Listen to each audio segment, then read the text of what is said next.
Hello, Galaxy. I'm Chris Perillo, and I have been using an iPhone 14 Pro Max for almost a week now.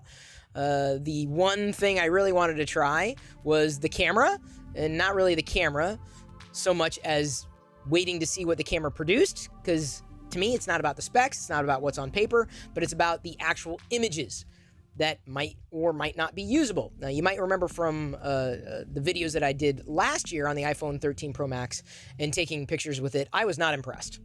And by and large, spoiler alert, I still wasn't all that impressed with the iPhone 14 camera, especially in direct comparison to the camera I'm going to be pitting it against tonight, and that is the Samsung Galaxy S22 Ultra. I've used these cameras for a long time. I've used iPhone cameras going all the way back, so I'm familiar with it. I know what it can do, what it might not be able to do. It can push its limits, and certainly I did, or at least attempted to. And by and large, I will say, spoiler alert, if I had to choose between the two, and we'll be going into it, I would pick up the S22 Ultra.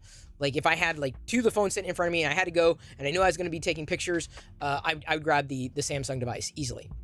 No questions asked. Because overarchingly, I felt like the images weren't to my liking. That's one of the notes I want to make before diving into the comparison. Remember that better is relative, opinions are subjective. You may like something that I don't like. I noticed trends in both of them, of course, but I will tell you that as far as the iPhone 14 Pro Max camera is concerned, it is better than the iPhone 13 Pro Max camera, but it still, I believe, suffers from similar issues. You're free to make your own judgments. I'm just putting it out there. I'm just showing you what I saw, really, and what you'll see, certainly. Again, I don't care about the specs. I care about the output. It's not about the lens. It's about what you do with that lens, right? What the company does with processing, with what comes through that lens. I purchased both these devices with my own money.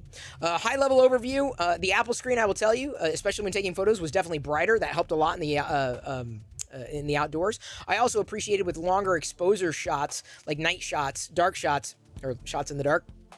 Taking shots in the dark. Apple has a crosshair, which would help you make sure that you're holding the camera steady. That was very appreciated. A nice little thing that I would love to have on other devices, certainly, that don't have them, like the Samsung. But I will tell you, by and large, the Apple photos tend to be over-sharpened in just about any light, but definitely in lower light.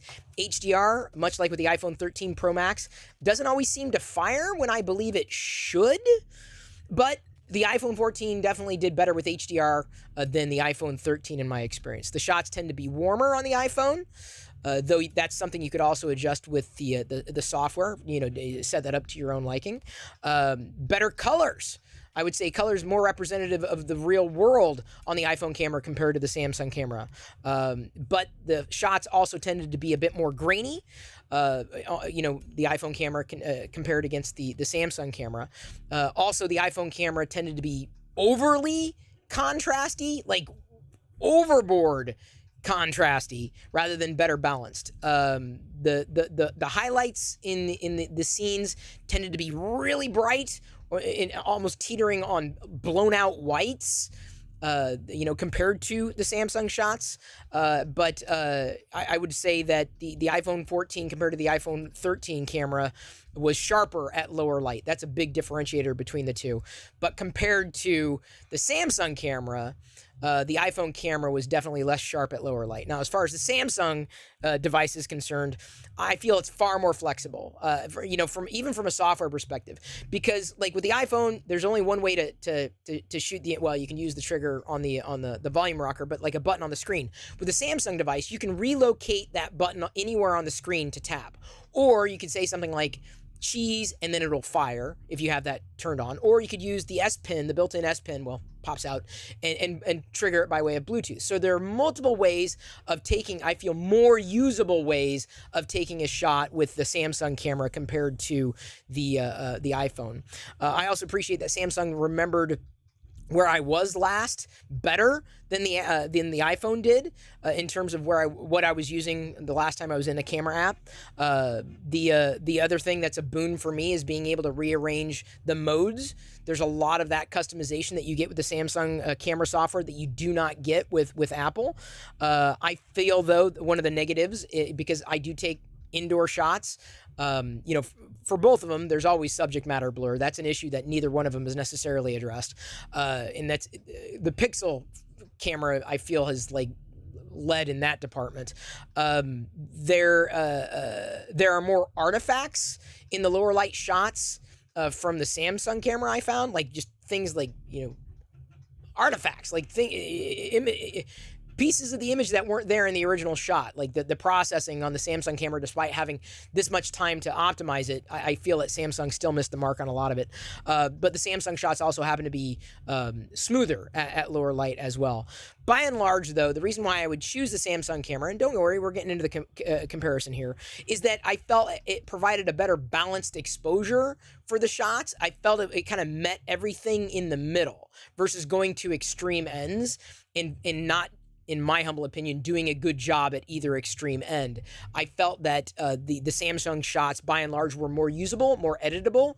I didn't get into the raw processing or the super high quality image shots. I was just thinking like 12 megapixel.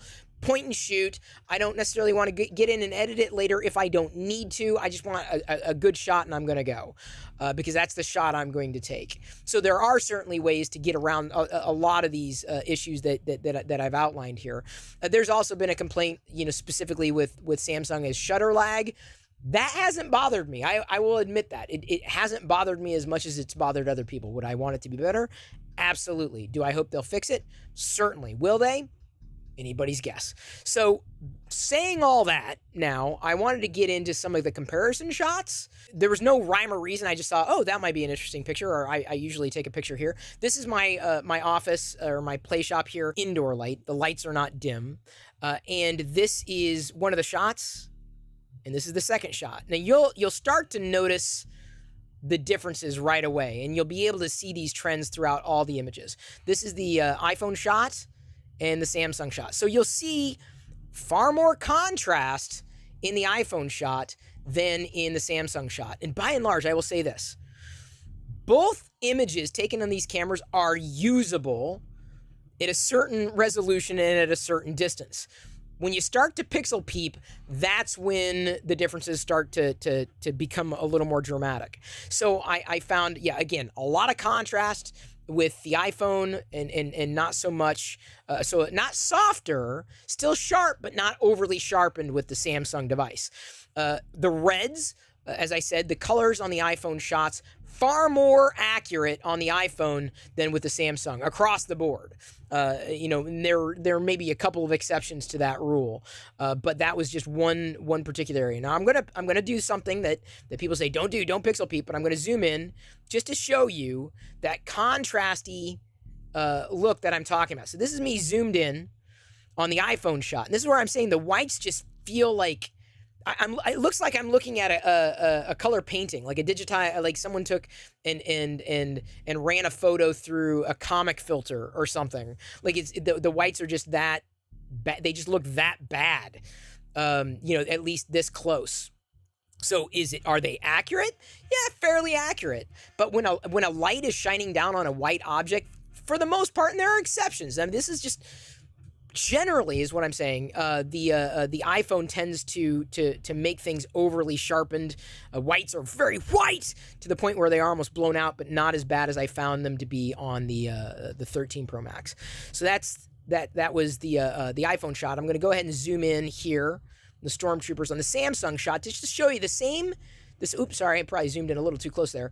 But even that close, it doesn't seem to be as sharpened or as overly sharpened as the iPhone. And certainly the whites don't, on my screen, aren't as blown out. Even the shots that would look otherwise cartoonish aren't as cartoonish.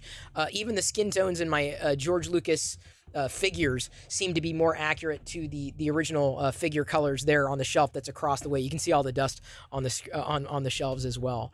So both of them serviceable, but I tend to prefer shots that are not. They don't feel over-processed when I zoom in, because those are details that you're never going to get back. I can always tweak the colors. That's the way I look at it.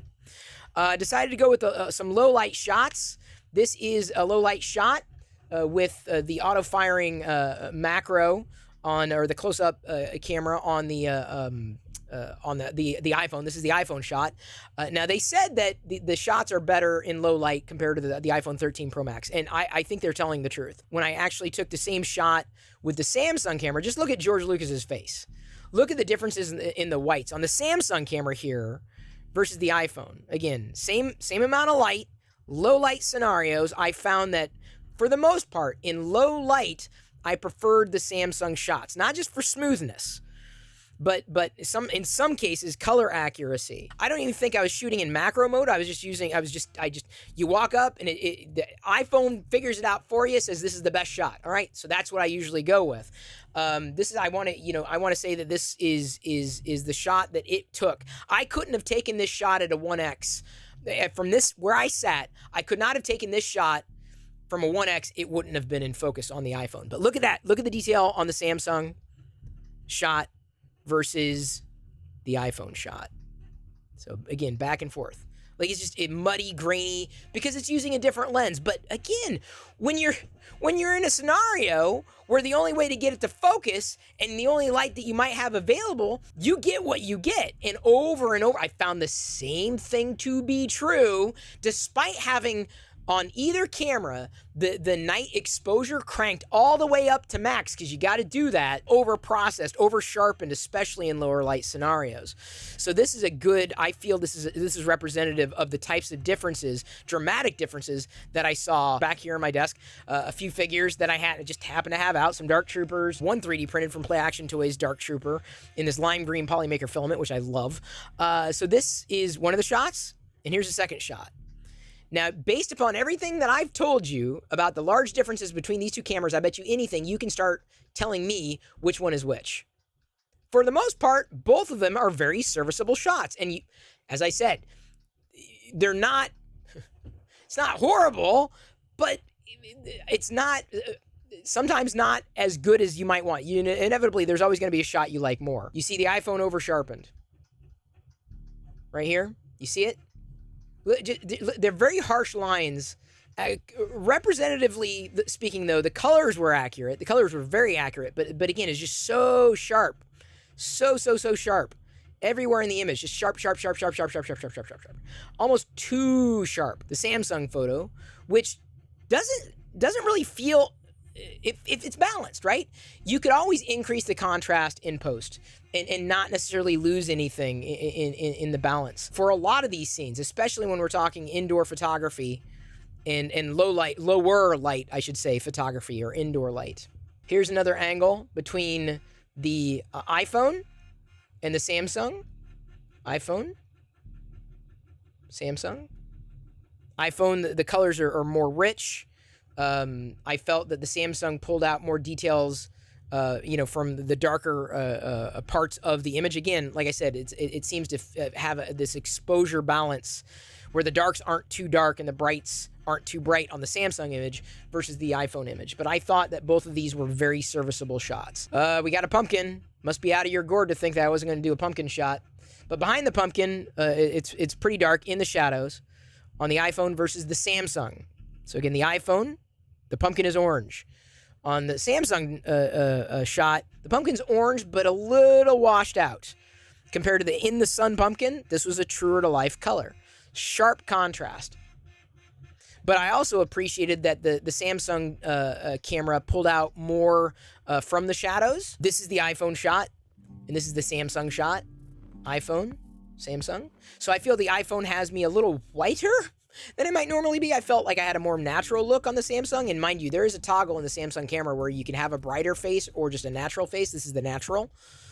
But one thing that I do want to show you, especially when there's contrast, sharp contrast between dark and light in an image, Apple tends to blow out the lighter colors. They blew out the clouds.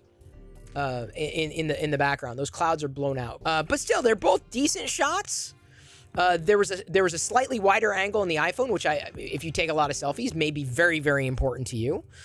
But I felt that the Samsung was a lot more sharp. I look at my eyebrows. It just feels like my hairs are a little too sharp. Just a little over sharpened.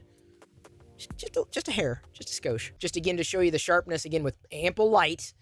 The iPhone selfie camera wasn't as sharp in this shot. You can see if you can see my eyebrows. It's a good way, you know, seeing my hairs, seeing my stubble. That's the iPhone versus the Samsung camera. Eyebrows, definitely finer detail. Definitely stubble. This sunlight that day, it was hazy out. There was a very blue wall. There's the iPhone shot and the Samsung shot. Between the two, I felt the iPhone did a much better job because you've got a shot that's in the shadow and a shot that's in the sunlight, same color blue. And this is the iPhone. I felt the iPhone did a better job, you know, balancing out that blue versus the Samsung struggling to keep up with that color in the sun. Subjective, certainly, but again, just the subtle differences between how the iPhone handled this shot and the Samsung handled this shot. I would much prefer the Apple. It's a better balance with the blue. All y'all love macro photography, so I'm like, okay, well, let's do some outdoor macros, even though I'm more of an indoor macro toy photographer kind of guy. There's the iPhone, and there's the Samsung. And this is the thing I'm going to tell you about the big difference between the macro shots or the closer shots, or even potentially even at a distance. I feel, by and large, that there's a greater depth of field in the Samsung shots than there are in the iPhone shots. So this is like the color. I feel the red definitely it was red. But the Samsung, I appreciated having different, I guess, shades of red, right? It feels like the leaves have texture in the Samsung shot as well as the depth of field versus the iPhone where it just feels flat. This shot feels flat to me versus this shot from the Samsung device that just feels like it's just popping out. These flowers are just popping out. I could pixel peep. Show you that, what is this the pistil or the stamen?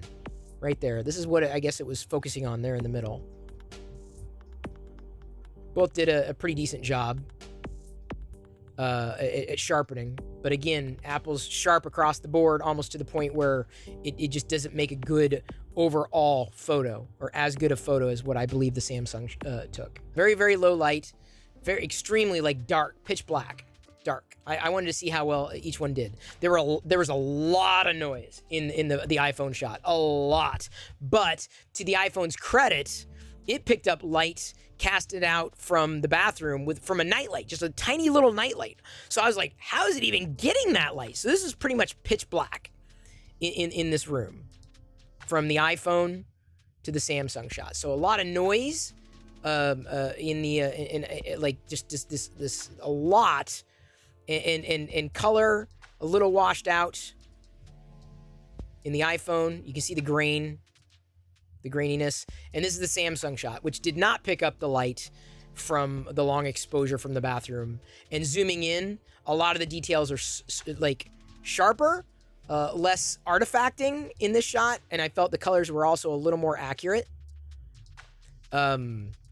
Especially when you're talking about the shelves that are filled out. The iPhone, more contrasty, sharper versus the Samsung, softer, better defined. Look at the books.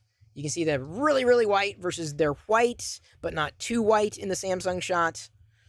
The oversharpening is definitely there. Like when you look at a lot of the details in these Falcons or just any of the Lego bricks.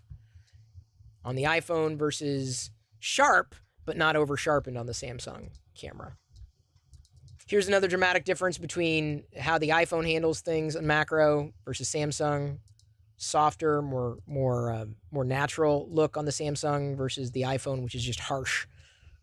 Selfie, indoors, but with a really bad backlight. I feel both of them performed extremely well. And between the two, the iPhone definitely took a better shot, even without any kind of pixel peeping. Though I feel that there's more definition and more detail in the Samsung camera. I feel the color was more accurate in both in the shirt and in my face, despite a harsh backlight. Outdoors. one shot or the other. So you think, oh, they're both pretty good. Oh, well, you know, the camera, well, Apple did a much better job than Samsung. Well, I'm going to stop you. It was actually, the color was more accurate in the Samsung shot than the iPhone. And here's why. It was a hazy day. So the skies were not bright blue. The iPhone processed the shot so heavily that it lost that color, that color that was normally there. So it did not surprise me that the Samsung shot turned out this way. It surprised me that the iPhone processed it this way. I noticed in a lot of the shots that I took, the Samsung camera seemed to have a wider field of view minus the selfie cam. Here's another dramatic difference in the macro shots. This is the macro shot outdoors on the iPhone camera and the Samsung. iPhone, Samsung. Again, virtually no depth of field to a more dramatic depth of field. I was trying to capture flare from both cameras just to see how each one handled. And, you know, I feel they both handled them admirably. This is the iPhone and this is the Samsung. I felt that with that flare, the Samsung did a better job bringing out details from the tree, which, you know, was kind of muted on the iPhone. The tree branches, despite looking directly into the sun, which you should never do. Indoors, up close with a Battlefront Trooper, we've got a Samsung shot and the Apple shot. Samsung is definitely smoother, more vibrant. The Apple shot is a little muddier, darker. In Jedi's room, that's when I really started noticing the artifacts that Samsung would introduce in lower light. This is an iPhone shot. I'm just going to draw your attention to Jedi's notebook. If you can see, there's not a lot of artifacts around those contrasted colors in the iPhone shot. Things are sharp, apart from when you get into the background. And you lost a lot of sharpness and detail with the porgs. Everybody seems to love portrait mode. I still feel that it's somewhat of a gimmick. It's never really perfect. Still, I took a couple of shots of Jedi as she got home from school with this dour look on her face. This is her coming home from school. Not going to school, coming home from school. We've got the Samsung shot and the iPhone shot. And I would say there are similarities and differences. Similarities in the sense that they are both not perfect. You can see bits of hair not exactly registering properly. This is typical for portrait mode, which again, I still feel is a gimmick. For whatever it's worth, if you want to take a portrait shot without ruining the photo, take the shot, then open it, no matter which camera you took it in Google Photos. Open it in the app, and it may very well detect that it's a photo that could be portraitized, and then give you more control over that portrait mode. It'll also potentially even clean up sloppy portrait photos as taken by any camera that you happen to be using. So between the two, I felt like Apple's photo was a bit flat, a bit drab, even if her skin tone was more accurate here in the iPhone shot. Depth of field was better, of course, in the Samsung camera, but she just seemed to have more richness in her skin than in the iPhone. Granted, this was an overcast day, and it was bright outside, but like in the shadow of the tree. And this is the Samsung shot. Not perfect delineation with her shirt there in this portrait mode, but as opposed to the way the iPhone took the shot, it toggled the I guess the night mode automatically for a low light shot, even though it really wasn't low light, and of course in doing so made her oversharpened and like turned all the plants behind her neon green.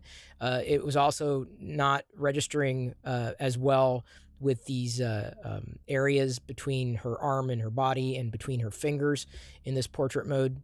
Fine, another portrait mode. This is selfie indoors at night on the Samsung camera versus the selfie at night on the iPhone camera, and the iPhone camera quality on the selfie cam, specifically in portrait mode, not great, not sharp compared to the Samsung. And if I go in closer, you can see perhaps over-sharpened, but again, this is lower light, so you're not going to get a good shot from either one of these cameras that way. But by comparison, the iPhone just is grainy, kind of lack of detail, looks like a very old selfie camera. We've got pumpkins, not just shot with the iPhone, but also with the Samsung camera. Not too much of a difference, honestly, between these two shots. The oranges are equally as vibrant, maybe just a hint more in the iPhone shot. The Samsung shot is a bit more balanced, less contrasty than the iPhone here. The iPhone did register the details in a bit sharper capacity. Very, very, very, very, very, very sharp. And again, this is outdoor light, no night sight. I did it at a 1x lens just to be sure. But even in zooming in on the pumpkins taken with the Samsung phone, it seems perfectly sharp. It doesn't seem over-sharpened. All the details are certainly there. In the woods, walking to the school bus, we have shots taken with both the Samsung and the iPhone. So the Samsung, in this instance, ended up being a little warmer than the iPhone. So the colors captured may have been more accurate on the iPhone, but it seems like it's more of a natural shot taken on the Samsung. Plus, you have the addition of better lighting on those darker areas to see the details in the trunk. If I zoom in, clean, sharp contrasts, not too sharp where those individual leaves are. Let's contrast that against the iPhone. When zooming in 1x, it's over-sharpened. Just almost too sharp.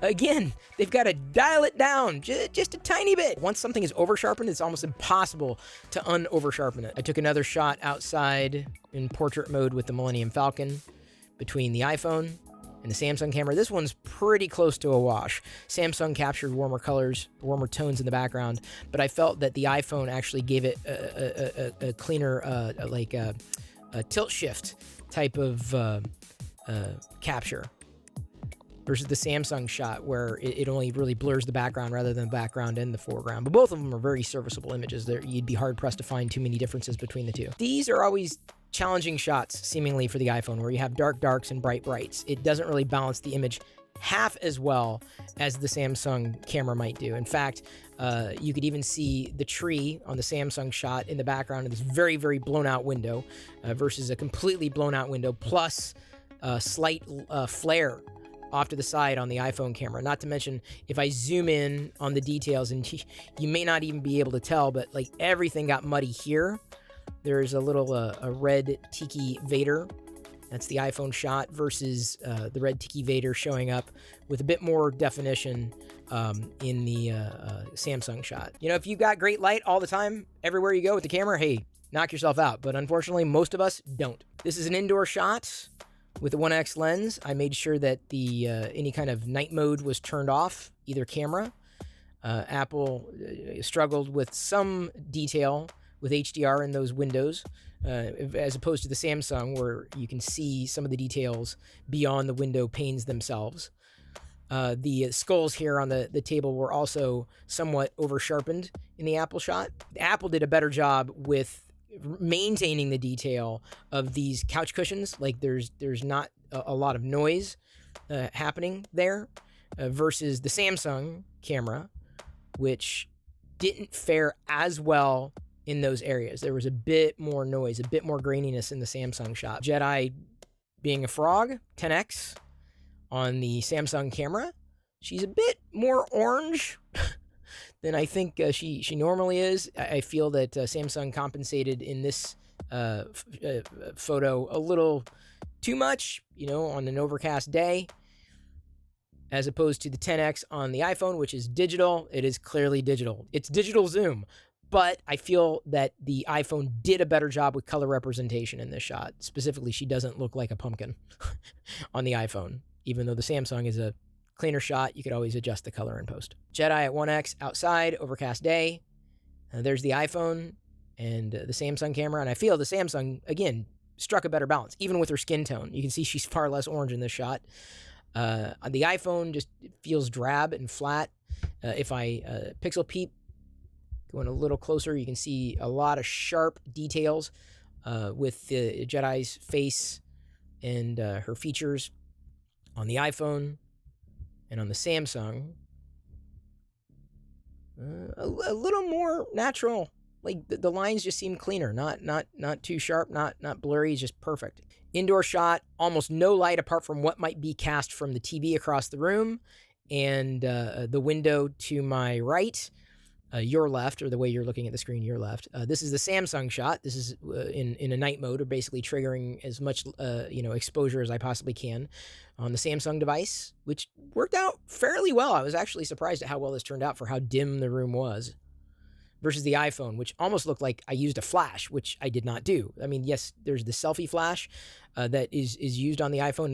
That was there and present, but you can see it reflecting in my glasses. It almost made my face look unnatural, almost too much HDR processing, versus the same selfie kind of flash in the middle of this. You can see it in my glasses there as well, just a different kind of selfie front-facing light during these shots. iPhone, Samsung. Even though neither phone has astrophotography, I decided to try it with both cameras, not just the Samsung, but the iPhone as well, and both of them suck. Indoor shot, low light, taking a picture of Jedi, turned out rather well, including the HDR balance on that screen. Feels like a vibrant photo. Granted, she wasn't moving, otherwise there likely would have been blur at this low light, but that would have been the case for the iPhone as well. The iPhone, unfortunately, oversharpened everything. S22 Ultra, iPhone 14 Pro Max. In the Samsung shot, however, there were better defined porgs on the side. Things were smoothed, which is good for a low light, not too much noise. But there were also, and you may not be able to perceive this, in the Samsung shots between two contrasting colors, more artifacts, odd artifacts that would float around the perimeter of one of the colors. I feel that Samsung pulled out just a little more light from this room that was a bit more natural with color than the iPhone, which went green. Could have been because of the image that was on the TV that had green in it. Again, different part of the room. The Samsung camera pulled out more details from the background than the iPhone. More, less. That's the iPhone shot and the Samsung shot. Now this is again sharp contrast between the iPhone up close in person doing toy photography and the Samsung S22 Ultra. iPhone 14 Pro Max, Galaxy S22 Ultra.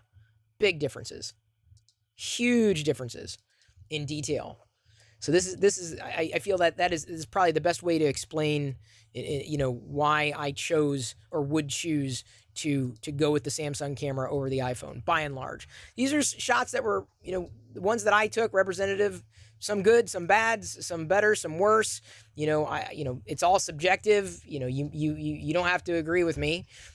These shots were what they were. You may take better shots. I don't know. I mean, do I care? Not really. These are my phones that I'm using. You're going to have a different experience altogether. And if you've only lived in iOS in that world, then you would not have a basis for comparison. I do have a basis for comparison, and I'm very happy to have made these comparisons for everybody to make their own judgments.